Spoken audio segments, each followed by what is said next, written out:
Bon après-midi à tous, je m'appelle Marika Walsh avec le Globe and Mail et c'est moi qui va animer cette conférence de presse. Nous avons avec nous Sean Fraser, le ministre de l'Immigration. Avec le ministre, nous avons Sukh Dhaliwal pour Surrey Newton, ainsi que le député Serge Cormier pour Acadie Bathurst. Nous avons également Jonathan Oldman, PDG de la Immigrant Services Society de la Colombie-Britannique, ainsi que Kim Chamberlain, directrice générale de l'Association multiculturelle Région Chaleur. Nous allons commencer avec quelques remarques liminaires de la part des participants et ensuite, nous prendrons les questions des journalistes. Nous avons jusqu'à 13h15 pour cette conférence de presse. À vous la parole, Monsieur le ministre. Oui, bonjour, bon matin ou bon après-midi. Dépendant de où vous êtes, si vous êtes dans l'Est avec moi et mon collègue Serge. Avant de commencer, j'aimerais souligner que je me joins virtuellement à vous depuis le territoire ancestral et non cédé du peuple Mi'kmaq. Je tiens à remercier mon collègue Serge Cormier, député d'Acadie Bathurst, ainsi que mon collègue de l'autre côté du pays, Sukh Dhaliwal, le député de Surrey Newton. Les deux se joignent à moi aujourd'hui pour une annonce très importante, quelque chose de très positif. I know that we're talking. Je sais que ce dont nous parlons aujourd'hui contribuera grandement à aider les nouveaux arrivants et les réfugiés dans vos régions partout au Canada. Je suis également heureux d'être accompagné aujourd'hui par Jonathan Oldman, directeur général de la Immigration Services Society de la Colombie-Britannique, ainsi que Mme Kim Chamberlain, directrice générale de l'Association multiculturelle de la région Chaleur. J'aimerais vous remercier du travail que vous accomplissez chaque jour pour aider les nouveaux citoyens canadiens à s'établir dans leur collectivité. Pour notre pays. Newcomers to Canada play. Les nouveaux arrivants au Canada jouent un rôle crucial dans l'avenir de notre pays et contribuent de manière importante à notre société et à la reprise économique après la pandémie. Et beaucoup d'entre eux traversent une énorme période de transition personnelle lorsqu'ils arrivent au Canada.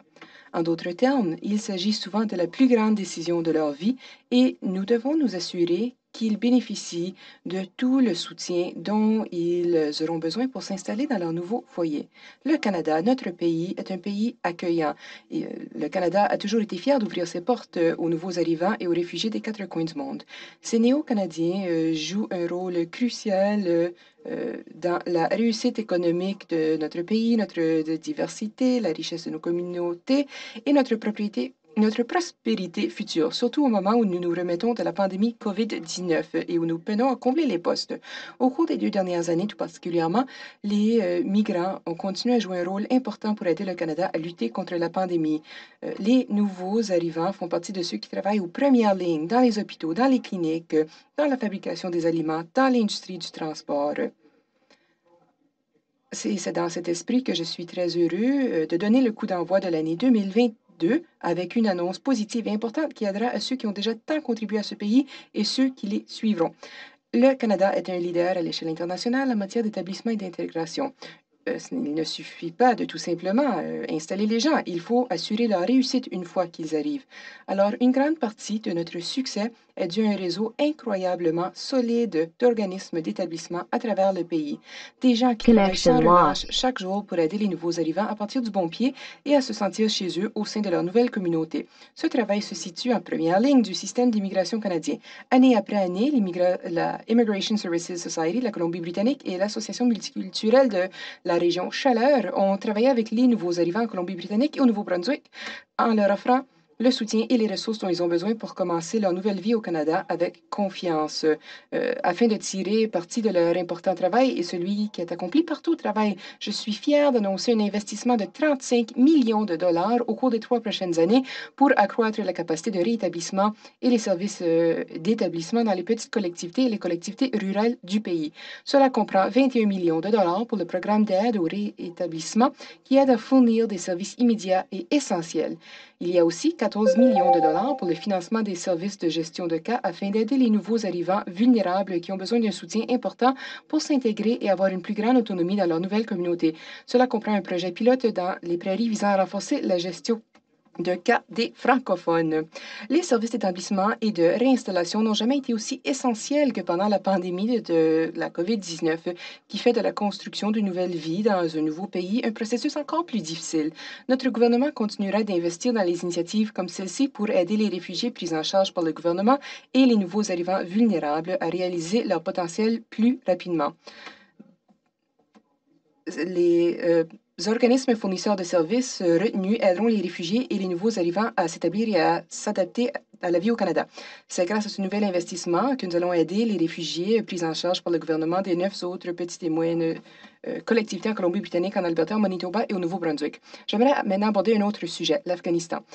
Permettez-moi donc d'aborder cette situation humanitaire. Les derniers mois ont prouvé hors de tout doute l'importance des services de rétablissement au Canada et l'importance d'agir rapidement. Avec l'aide de nos nombreux partenaires, tant au pays qu'à l'étranger, nous continuerons de travailler à la réalisation de notre objectif d'accueillir au moins 40 000 réfugiés afghans. C'est déjà un énorme travail. Nous savons que le travail ne fait que commencer et nous avons été heureux d'accueillir plus de 250 réfugiés afghans au Canada la semaine plus tard, y compris 170 d'entre eux qui ont travaillé pour protéger et défendre les droits de la personne en Afghanistan. Nous espérons continuer à accueillir davantage de réfugiés afghans, y compris plus tard cette semaine. Les organisations avec lesquelles nous travaillons, ainsi que le personnel DRCC, ont accompli un travail incroyable au cours des derniers mois pour assurer que les réfugiés nouvellement arrivés sont en sécurité et se sentent bienvenus dans leur nouveau pays. Et bien sûr, nous continuerons à collaborer avec nos partenaires provinciaux et territoriaux afin que les réfugiés puissent être jumelés à des collectivités dans tout le pays où les ressources et le soutien existent déjà pour pouvoir les accueillir à bras ouverts. L'annonce d'aujourd'hui fournira une capacité supplémentaire à nos fournisseurs de services qui travaillent jour et nuit pour aider le Canada à répondre à un nombre sans précédent de réfugiés dans le monde. Le personnel de réinstallation est vraiment en première ligne et nous voulons l'aider de toutes les façons possibles. Nous prenons des mesures pour mettre en place un système plus efficace et mieux adapté pour aider les nouveaux arrivants à se sentir chez eux au Canada. Ce type de soutien est notre engagement à non seulement accueillir ceux qui veulent commencer une nouvelle vie au Canada, mais à les aider à la bâtir. Notre investissement d'aujourd'hui sera déterminant pour améliorer l'accès aux services de soutien dans les petites communautés et les communautés rurales afin d'aider les réfugiés et leurs familles. Leur succès est le nôtre. Et après ce qu'ils ont vécu, c'est le moins que nous puissions faire. Cela dessert également les intérêts à long terme du Canada. Nous devons nous assurer d'avoir des soutiens pour eux. Alors, j'aimerais vous remercier encore une fois d'être ici aujourd'hui. J'aimerais inviter mon collègue, député de la Colombie-Britannique, Souk Taliwal, à prononcer quelques mots également. Oui, merci beaucoup, Monsieur le ministre. Et merci de votre leadership dans ce dossier. J'aimerais également vous remercier de votre passion dans le travail que vous faites pour accueillir les nouveaux arrivants au Canada. Et j'aimerais également féliciter tous les autres collègues qui travaillent dans ce domaine. Je suis ravie de vous présenter Jonathan Oldman de la Immigrant Services Society de la Colombie-Britannique, donc la Société pour l'accueil des immigrants qui a été fondée il y a 50 ans et qui appuie la tradition, en fait, qui appuie les nouveaux immigrants qui arrivent au Canada. J'ai très hâte d'entendre parler son représentant. Donc, c'est un sujet qui me passionne particulièrement, l'expérience des immigrants dans un nouveau pays.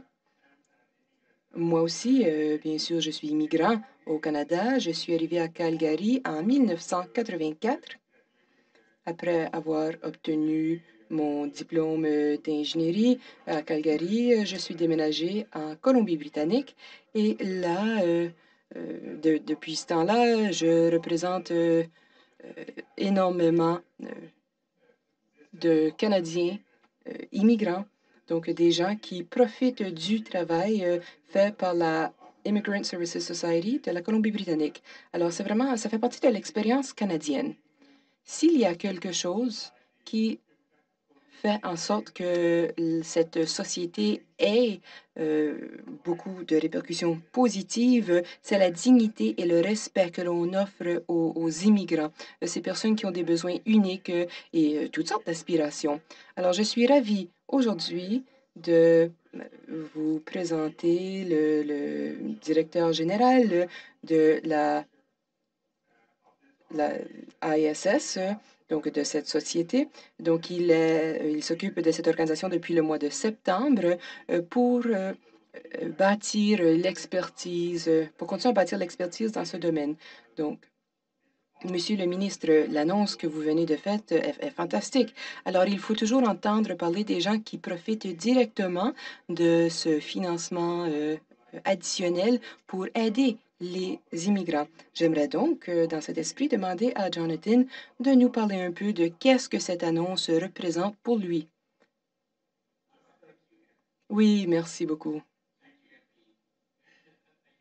Merci, Monsieur Dhaliwal, ainsi que Monsieur le ministre Fraser. J'aimerais vous remercier de votre soutien et de m'avoir invité à me joindre à vous aujourd'hui. Je m'adresse à vous aujourd'hui de chez moi sur les terres traditionnelles non cédées des peuples salish de la côte, des nations Squamish, Tsleil-Waututh et Musqueam.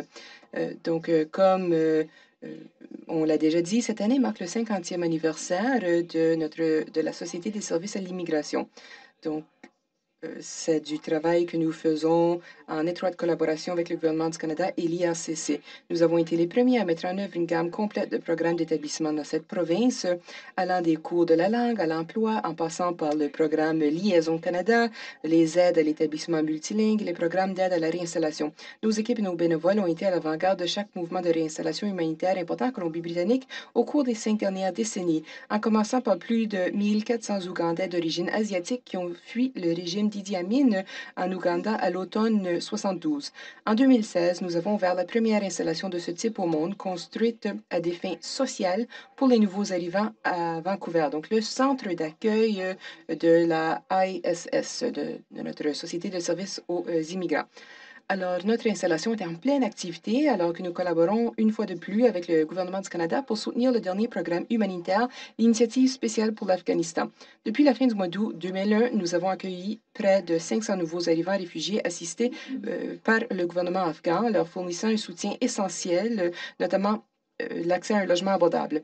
Au même moment, nous avons continué à accueillir plus de 250 réfugiés dans d'autres régions du monde, notamment des réfugiés syriens, irakiens, érythréens, somaliens et soudanais. Nous sommes reconnaissants à l'IACC pour le soutien apporté à notre société pour l'expansion de nos services d'aide à la réinstallation dans le Grand Vancouver avec des nouvelles opérations qui seront mises en place dans la ville de Surrey.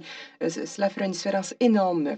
Nous tenons également à reconnaître et à apprécier la capacité supplémentaire de nos collègues du secteur dans toute la Colombie-Britannique, dans l'annonce aujourd'hui avec de nouvelles communautés d'accueil des réfugiés assistées par le gouvernement à Nanaimo, Kelowna et Abbotsford. Alors, encore une fois, merci mille fois de votre soutien et je suis ravie maintenant de céder la parole au député Serge Cormier. Merci beaucoup. Jonathan. Monsieur le ministre, merci beaucoup de nous avoir donné la chance de participer à cette annonce très importante aujourd'hui au niveau de l'immigration et des nouveaux arrivants dans nos régions. Sous mon collègue, content de vous voir aussi. Écoutez, moi, ça me fait plaisir de présenter une association très chère à mes yeux, avec qui j'ai eu la chance de discuter à de nombreuses reprises, l'association multiculturelle Chaleur. En premier lieu, j'aimerais remercier le travail extraordinaire que le conseil d'administration de l'association multiculturelle, avec la présidente Jennifer Pitt et tous les membres du conseil, font au jour le jour. Vous rendrez notre région fière de nous avoir parmi nous en tant qu'association. J'aimerais aussi reconnaître le travail extraordinaire de tous les employés, de la directrice qui est avec nous aujourd'hui, Kim Chamberlain. Kim Chamberlain est également la maire de la municipalité de la ville de Bathurst, la première femme à être élue aussi maire de cette région. Alors, c'est une très bonne collaboration que nous avons avec cette association et je suis fier de travailler avec eux.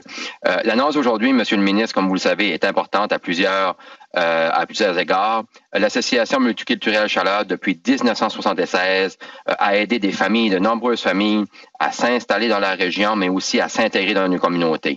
L'accueil des nouveaux arrivants, comme vous le savez, Monsieur le ministre, comporte son lot de défis. Les retenir aussi comporte son lot de défis et c'est pour ça que l'association multiculturelle Chaleur relève justement ces enjeux-là au jour le jour avec les nombreux nouveaux arrivants qui arrivent dans nos régions à chaque année maintenant et nous avons un très grand succès. Alors, cette annonce aujourd'hui, encore une fois, va certainement aider l'association multiculturelle Chaleur, mais aussi de nombreuses associations partout au Canada pour accueillir les nouveaux arrivants et les faire sentir chez eux dès leur arrivée. Vous avez mentionné aussi au niveau des régions rurales comment c'est important et des petites communautés. Eh bien, c'est ce que nous sommes ici dans la circonscription d'Acadie Bathurst, des régions rurales et des petites communautés. Et sans l'immigration, ce sera difficile pour toutes ces régions-là et toutes ces communautés-là de survivre dans l'avenir. Alors, l'annonce d'aujourd'hui va grandement aider l'association culturelle multiculturelle Chaleur, nos communautés, nos régions rurales. Alors maintenant, je passe la parole à Kim Chamberlain, la directrice de l'association multiculturelle Chaleur, et je vous remercie encore une fois, Monsieur le ministre, pour votre annonce aujourd'hui. Et je suis persuadé que vous allez réaliser de grandes choses en votre capacité de ministre d'immigration. Merci beaucoup. Bon, ben, merci, député d'Acadie, Bathurst, Serge Cormier. J'adore le travail que vous faites et c'est beau d'être en mesure de travailler en collaboration. C'est un grand plaisir pour moi d'être ici avec vous cet après-midi pour une si belle annonce. Minister Fraser, thank you. Monsieur le ministre, merci de m'avoir invité à prendre part à cette annonce d'aujourd'hui. L'Association multiculturelle de Bathurst est un centre bilingue. Nous avons actuellement 61 nationalités différentes dans notre région, dont 20 proviennent de pays francophones. Le centre accueille de nouveaux immigrants dans notre région depuis plus de 15 ans. Depuis plus de 20 ans, dis-je. J'ai le plaisir de travailler avec un groupe d'employés si dévoués. Ils sont compatissants, attentionnés et dévoués à l'intégration de tout nouvel immigrant qui s'installe dans la région Chaleur. C'est l'une des raisons pour lesquelles je crois que Bathurst est le bon choix au Nouveau-Brunswick pour accueillir les réfugiés francophones. Au fil des ans, nous avons développé d'excellents partenariats avec la ville de Bathurst, ses communautés voisines, ses entreprises et ses citoyens. J'ai également eu l'occasion de voyager dans de nombreux pays francophones pour promouvoir notre ville en tant que communauté francophone bilingue, dynamique pour l'investissement et le travail. Les nouveaux immigrants apportent une richesse d'expertise et de connaissances, et il en sera de même pour les réfugiés francophones. Nous sommes prêts à accueillir ces nouvelles familles et surtout à les intégrer dans notre communauté. Et c'est ce qui est le plus important. Merci beaucoup, Monsieur le ministre. Je vous repasse la parole. Thanks so much. Merci. Merci à tous d'avoir été parmi nous, particulièrement aux fournisseurs de services. Le travail que vous faites est extraordinaire. D'après mon expérience avec ces organismes, je peux dire que le travail que vous faites est vraiment essentiel. Je remercie mes collègues également. Donc, cela mène à la fin de la partie formelle. Et donc, je passe la parole à la modératrice, à moins qu'il y ait des questions déjà. Merci beaucoup. Il n'y a pas de questions dans la salle. Nous allons maintenant passer au modérateur au téléphone. Please press star 1 at this time if you have a question. S'il vous plaît, appuyez sur étoile 1 maintenant pour poser une question.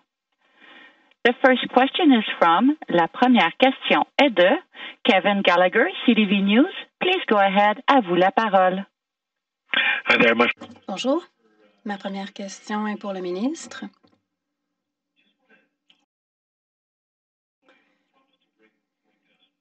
Vous avez fait une promesse d'amener 40 000 réfugiés afghans au Canada. Nous n'en avons que 7 000 jusqu'à maintenant.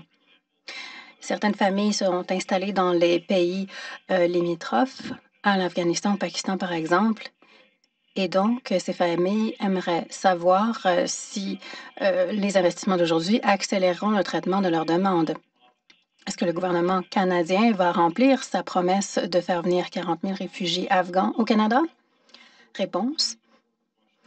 Merci pour cette question importante, Kevin. Je sais que plusieurs personnes sont intéressées à participer à cet effort de réinstaller 40 000 réfugiés afghans au Canada. L'investissement d'aujourd'hui vise à aider ceux qui sont déjà au Canada à s'intégrer mieux à la communauté, donc notamment avoir davantage d'accès à des ressources pour le logement, à de la formation, à des ressources langagières, etc. Cela fait partie des efforts de manière plus globale pour faire venir des gens ici au Canada. Le nombre de réfugiés qui pourront être accueillis au cours des prochains mois variera en fonction de différents facteurs. Il y en a des centaines qui arrivent chaque semaine et j'espère que ce nombre continuera de grimper. Mon meilleur conseil est le suivant. Il faut continuer à travailler avec les fonctionnaires qui sont déjà en train de travailler sur vos dossiers. Bien sûr, les circonstances sont difficiles en Afghanistan et c'est difficile de déplacer les gens, mais nous faisons tout ce que nous pouvons pour traiter rapidement les dossiers et on veut atteindre le chiffre de 40 000 d'ici 2 ans pour avoir ces 40 000 réfugiés afghans ici au Canada.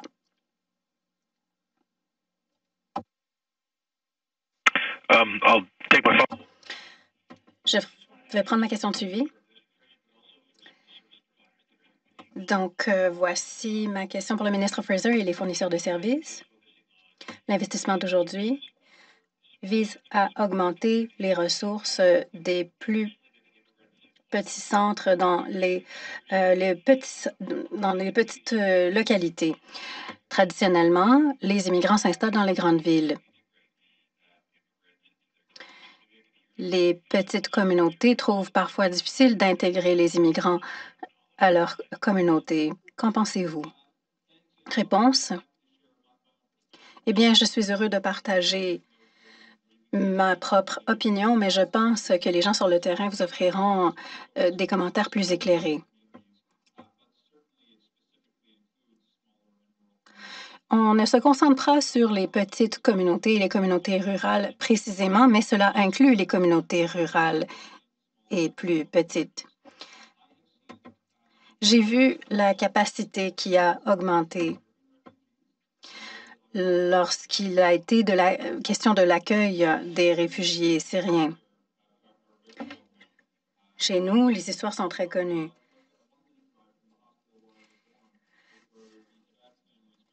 À 5 minutes de l'hôpital où je suis née, un centre d'immigration est né et a connu beaucoup de succès.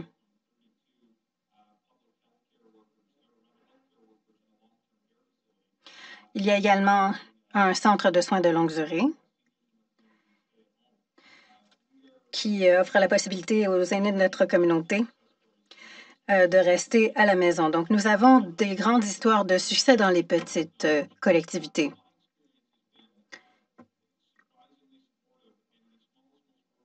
Dans les petites communautés et les communautés rurales, lorsqu'il y a du changement, eh bien, il faut y faire face. Si on n'accueille pas les réfugiés, ce qui va se passer, c'est que les jeunes vont partir pour trouver de l'emploi ailleurs. En accueillant des immigrants et des réfugiés, eh bien, on se retrouve sur la voie du succès. Je m'arrête là et je passe la parole aux fournisseurs de services. Madame Chamberlain, je peux parler du Nouveau-Brunswick? Nous avons l'un des taux de rétention de famille les plus importants et la raison est la suivante. Parce que nous avons été là pour eux. Nous avons fait des investissements. Nous avons offert des contrats de travail. Notre objectif est de travailler avec chaque famille selon ses propres besoins.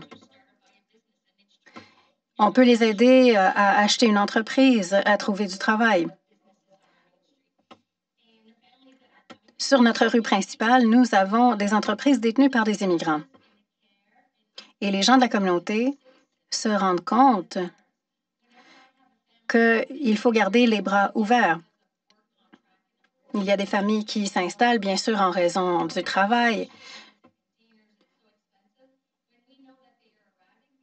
Lorsque nous savons que ces familles s'installent, eh bien, c'est pleinement meublé.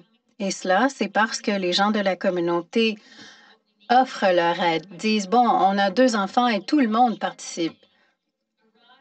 Notre objectif, c'est de s'assurer qu'ils s'intègrent bien, qu'ils démarrent le travail, qu'ils fassent des cours de langue si c'est nécessaire. Il faut s'assurer également que les enfants soient inscrits à l'école.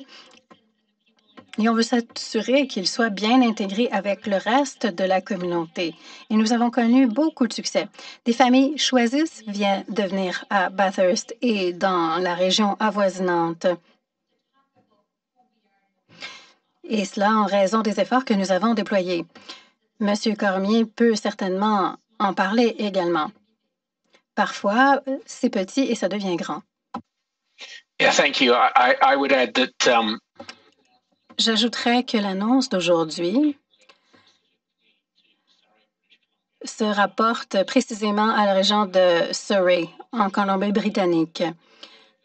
Mais nous savons bien que l'annonce inclut davantage de capacités pour différentes collectivités, y compris Nanaimo, Abbotsford et d'autres. On veut donc offrir davantage de services dans des centres régionaux. Cela permettra davantage de souplesse pour soutenir les nouveaux arrivants et les réfugiés où qu'ils décident de s'installer. Ils s'installent partout en Colombie-Britannique, nous le savons, et les collectivités sont très accueillantes. L'annonce d'aujourd'hui permettra aux gens, où qu'ils soient, de s'installer correctement. Merci.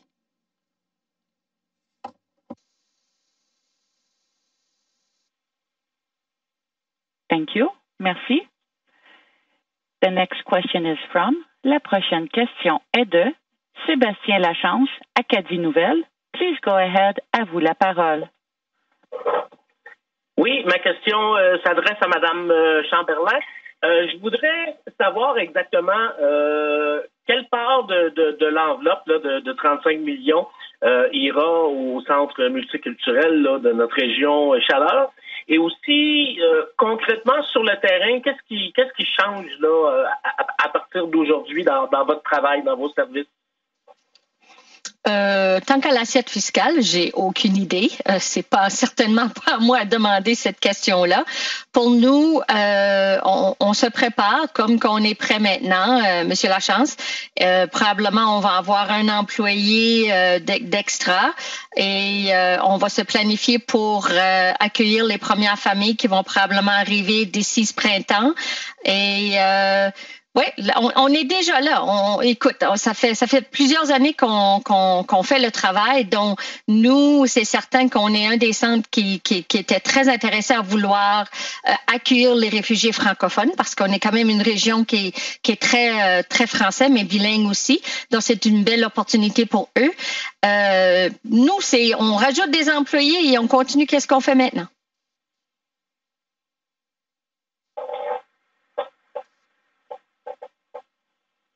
I'm happy to offer. J'aimerais apporter davantage de détails. Je pose mes réponses en anglais parce que français est trop long pour maintenant. But I will say. Voici ce que je dirais. Nous négocions des ententes de contribution avec les différents organismes en ce moment. Davantage de détails seront fournis. Et bien sûr, ces détails seront publiés. Certaines organisations qui font déjà partie du réseau que nous utilisons seront impliquées, mais bien, il y aura également d'autres organismes. Tout cela sera dévoilé lorsque nous aurons davantage de détails sur les ententes de contribution.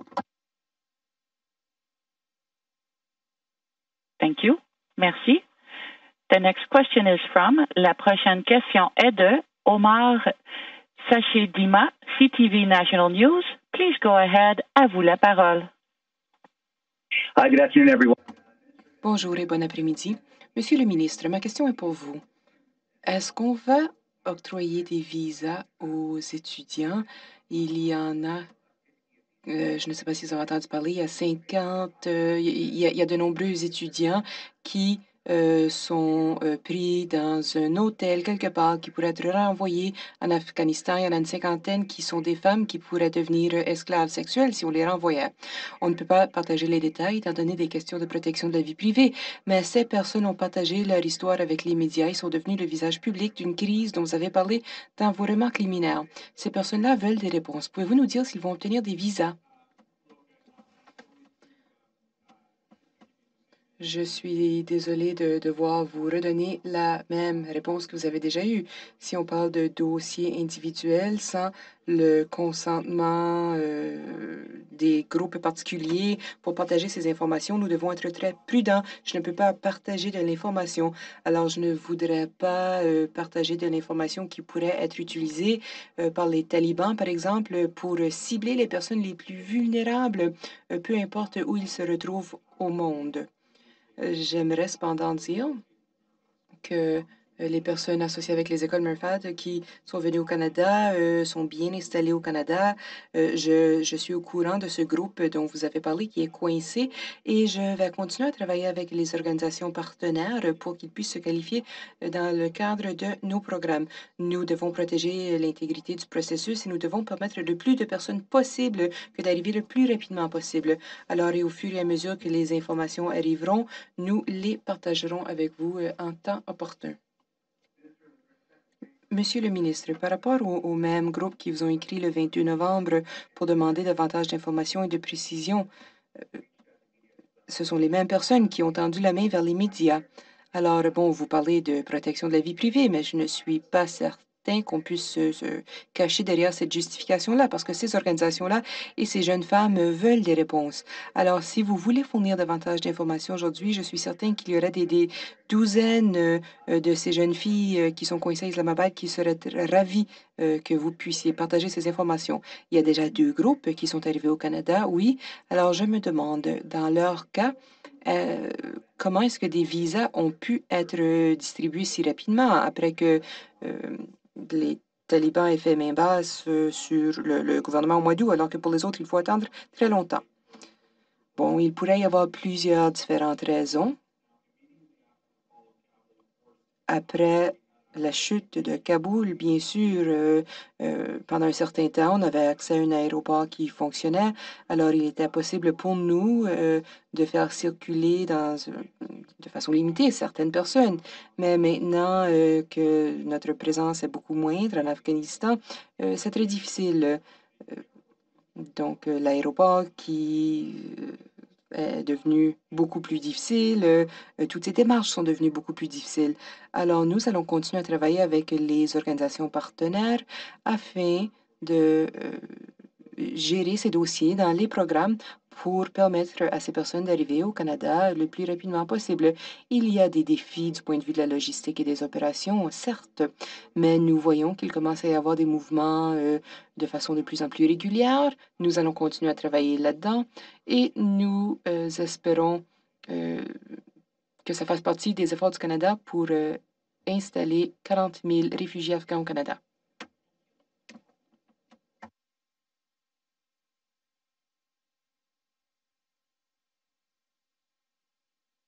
À vous la parole. Thank you for taking. Merci beaucoup. Certaines de mes questions ont déjà reçu une réponse. Alors, j'ai une question maintenant sur les visas de travail. On établit habituellement des taux pour ces visas de travail. Alors, que va faire le gouvernement pour que le programme soit plus robuste, pour ne pas qu'il y ait d'exploitation et pour que les travailleurs étrangers ne se retrouvent pas dans une situation presque d'esclavage? Que fera le gouvernement? J'aimerais vous remercier de votre question très importante. Le Canada se retrouve dans une situation de pénurie de main-d'œuvre. C'est la conséquence de la pandémie. Les entreprises veulent rouvrir leurs portes et on est en train de se rendre compte qu'il y a justement pénurie de main-d'œuvre au Canada. Et il y a également du talent à l'échelle internationale. Et tout le monde essaie d'avoir accès à ce talent. Alors, bon, nous avons différents programmes d'emploi dans le système d'immigration et ça continuera à faire partie de la stratégie économique dans le cadre de la reprise après la pandémie. Il est tout à fait essentiel que nous travaillions avec des employeurs qui sont prêts à respecter la dignité humaine des personnes qui participent à nos programmes.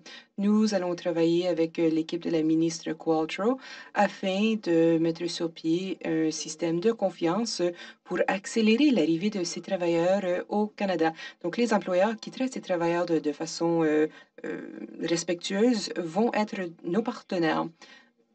Nous voulons également nous assurer de répondre aux questions qui ont été soulevées dans les différents rapports du Bureau du vérificateur général. Des défis ont été soulevés lorsqu'il s'agit de la gestion du programme de travailleurs étrangers temporaires.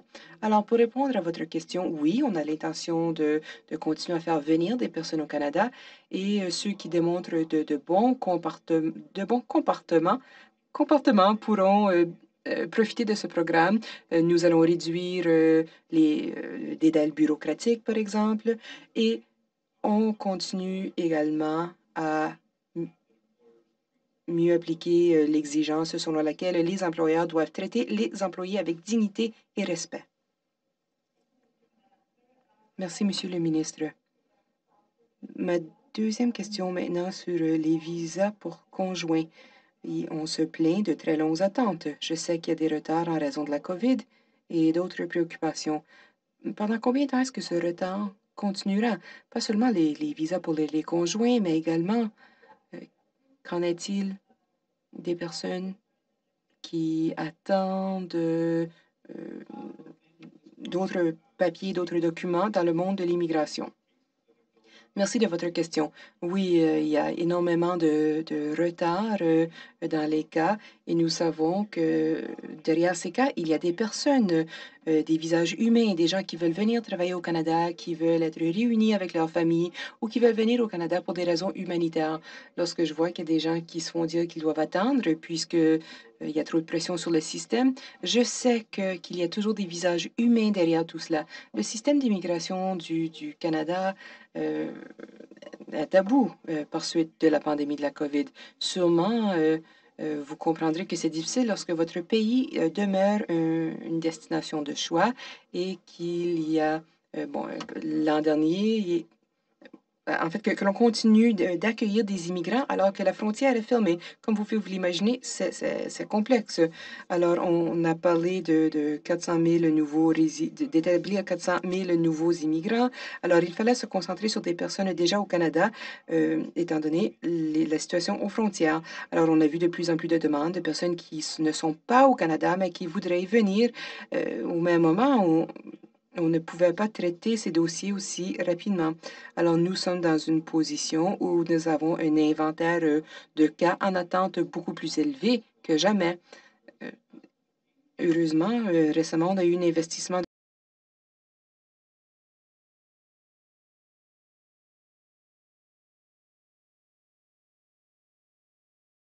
doivent traiter les employés avec dignité et respect. Merci, Monsieur le ministre. Ma deuxième question maintenant sur les visas pour conjoints. Et on se plaint de très longues attentes. Je sais qu'il y a des retards en raison de la COVID et d'autres préoccupations. Pendant combien de temps est-ce que ce retard continuera?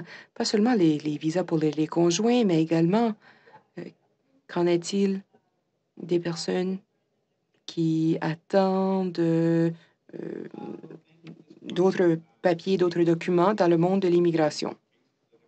Merci de votre question. Oui, il y a énormément de retard dans les cas et nous savons que derrière ces cas, il y a des personnes, des visages humains, des gens qui veulent venir travailler au Canada, qui veulent être réunis avec leur famille ou qui veulent venir au Canada pour des raisons humanitaires. Lorsque je vois qu'il y a des gens qui se font dire qu'ils doivent attendre puisque il y a trop de pression sur le système, je sais qu'il y a toujours des visages humains derrière tout cela. Le système d'immigration du Canada est à bout par suite de la pandémie de la COVID.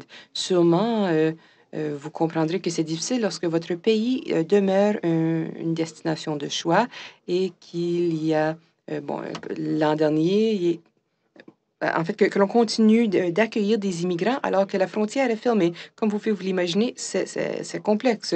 Alors, on a parlé de 400 000 d'établir 400 000 nouveaux immigrants. Alors, il fallait se concentrer sur des personnes déjà au Canada, étant donné la situation aux frontières. Alors, on a vu de plus en plus de demandes de personnes qui ne sont pas au Canada, mais qui voudraient y venir au même moment. On ne pouvait pas traiter ces dossiers aussi rapidement. Alors, nous sommes dans une position où nous avons un inventaire de cas en attente beaucoup plus élevé que jamais. Heureusement, récemment, on a eu un investissement de 85 millions de dollars pour lutter contre ces problèmes et je m'attends à ce que dans les prochaines semaines et mois, on verra qu'il y aura de plus en plus d'investissements pour la réunification de familles, également des questions de permis de travail, de visa de travail, d'étudiants, la résidence permanente, également le processus pour l'obtention de la citoyenneté. Ce sont des secteurs où nous voyons qu'il y a énormément de pression et nous pensons qu'avec des investissements ciblés, qu'on pourrait pallier les problèmes. Donc, il y a des investissements à court terme, oui, mais il y a également des modifications à long terme qui commenceront à s'appliquer plus rapidement avec la numérisation du système d'immigration au Canada. Cela permettra aux différentes personnes de faire des demandes en temps réel, de façon numérique, plutôt que de devoir utiliser un système papier. Alors, c'est une question qui attire toute mon attention et dans les prochaines semaines, on pourra vous parler davantage des stratégies qui seront mises sur pied pour lutter contre ces difficultés découlant de la pandémie. The next question is from. La prochaine question est de Peter Zimonjic, CBC. Please go ahead. À vous la parole. Hello, Mr. Fraser. Can you... Bonjour, Monsieur Fraser. Vous m'entendez? Oui, je vous entends. Une question rapide. J'aimerais confirmer un chiffre et poser une question par rapport à l'immigration. Est-ce que j'ai bien compris qu'on parle d'environ 7 000 réfugiés afghans au Canada et on s'attend à ce que pour les 40 000 réfugiés afghans totaux que l'on veut accueillir, que ça prendra 2 ans? Est-ce que j'ai bien compris également, en octobre 2020, vous avez annoncé un plan pour faire venir 1,2 million d'immigrants au Canada sur une période de 3 ans. Alors, dans quelle mesure est-ce que cette cible avance? Merci beaucoup. Ce sont d'excellentes questions. Donc, le dernier chiffre que j'ai vu pour les réfugiés afghans, ce sont 6 770. Il y a également une autre cohorte de réfugiés qui devrait arriver cette semaine, ce qui nous rapprochera du chiffre de 7 000. Et faites-moi signe si vous voulez davantage de détails là-dessus. Maintenant, pour ce qui est du calendrier, c'est une initiative sur 2 ans, oui, mais nous avons déjà commencé. Alors, si on continue de progresser au même rythme, à un moment donné, dans le prochain exercice, la prochaine année calendrier, nous allons dépasser les 40 000 réfugiés. Donc, maintenant, l'autre question pour les niveaux d'immigration annoncés au mois d'octobre 2020, donc le but est de 1,2 million, eh bien, nous sommes sur la bonne voie pour réaliser notre objectif. Je l'ai déjà dit, pour l'année calendrier 2021, on a eu 401 000, en fait, la cible était de 401 000 immigrants, mais on a excédé cette cible et en 2021, on a eu plus de 405 000 immigrants. Si on continue avec le calendrier actuel, on pourra dépasser le but de cette année de 411 000 immigrants cette année et pour l'an prochain, 421 000. Donc, je devrais présenter sous peu, en février, en fait, un plan au Parlement et vous aurez une mise à jour plus précise lorsque ce plan sera déposé au Parlement au cours du prochain mois. Merci beaucoup. Avec plaisir. Thank you. Merci. The next question is from. La prochaine question est de Rafi Boudji-Kanyan, CBC News. Please go ahead. À vous la parole. Thanks very much. Merci beaucoup. Bonjour, Monsieur le ministre.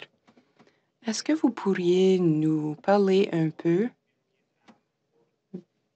des 1 million de demandes d'assistance au Canada après la situation en Afghanistan, par exemple?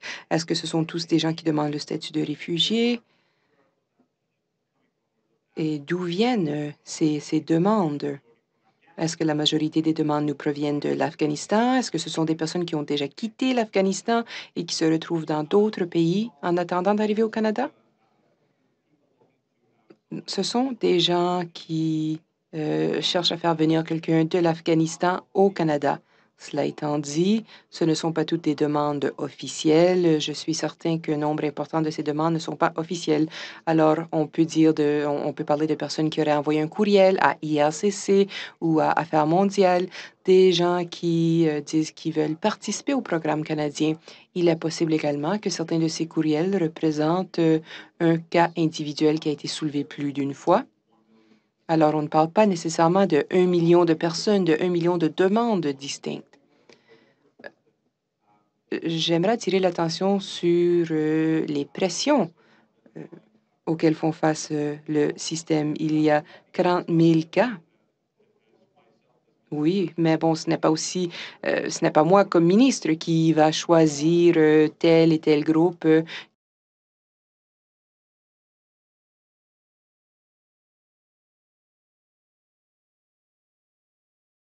qui pourrait être admissible à nos programmes. Nous devons travailler avec différents partenaires qui ont une expertise pour évaluer la vulnérabilité de tel ou tel groupe. Des experts dans le traitement de dossiers de réfugiés, qui savent ce qu'ils font et qui savent quelles sont les situations sur le terrain. Alors, je peux confirmer qu'il y a eu plus d'1 million de différents contacts avec le gouvernement du Canada. Et je n'inclus pas les personnes qui pourraient sur Twitter, par exemple, communiquer mon nom ou celui d'un collègue. On parle de personnes qui ont communiqué directement avec le gouvernement du Canada. Oui, merci. Je pense que vous avez répondu. Tout à l'heure, en répondant à la question de mon collègue, vous avez dit que vous voulez continuer à évoluer vers ce but de 1,2 million d'immigrants sur une période de 3 ans. Est-ce que vous incluez les demandeurs qui sont déjà au Canada, dont la documentation a déjà été traitée, comme vous l'avez dit, comme vous l'avez fait au cours de la dernière année, pour en arriver à ce chiffre de 401 000? On oublie la pandémie pour un instant. Dans toute année normale, il y a des gens au Canada et des gens à l'extérieur du Canada qui deviennent résidents permanents. Je m'attends à ce que cela continue à perpétuité. Ce qui change, je pense, c'est la proportion de ces chiffres. Pendant la pandémie, pour des raisons évidentes, lorsqu'on ne permettait pas aux gens de venir ici au Canada pour protéger la communauté de la COVID-19, on privilégiait les gens qui avaient déjà un statut temporaire ou autre au Canada. C'est quelque chose qu'on continuera à faire. On va continuer d'accueillir les gens qui sont ici à titre temporaire comme résidents permanents. Et c'est inclus dans ma lettre de mandat, je tiens à le dire. Mais à mesure que les déplacements internationaux seront permis et qu'on pourra traiter davantage de demandes et qui sont actuellement dans un pays tiers, si la situation sanitaire permet l'arrivée de ces gens, je m'attends à ce qu'il y ait davantage une plus grande proportion de gens venant de l'extérieur. On ne veut pas se concentrer uniquement sur les gens qui sont déjà ici. On veut également accueillir de nouvelles personnes de l'étranger. On veut combler des emplois. On veut améliorer notre situation démographique. On veut avoir davantage de jeunes, davantage de familles qui se joindront au marché de l'emploi, etc. Donc, ce sera un mélange, mais selon ce qui se passera avec la pandémie, je ne crois pas qu'on verra une répétition de ce qu'on a déjà vu, en tout cas pas à cette échelle-là. Il y aura un mélange de gens qui sont déjà au Canada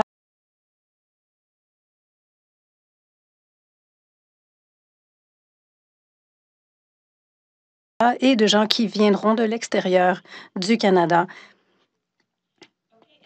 Merci. C'est Marika Walsh. Nous allons mettre fin à la conférence de presse parce que nous avons une autre conférence de presse à préparer. Merci beaucoup à tous les participants, à tous les journalistes également, et passez une bonne journée. Hello, here, Minister. Can we take a picture, Minister? Someone can take a picture? It's fine for me if you want to snap one, Sue. I was thinking someone else, but I can.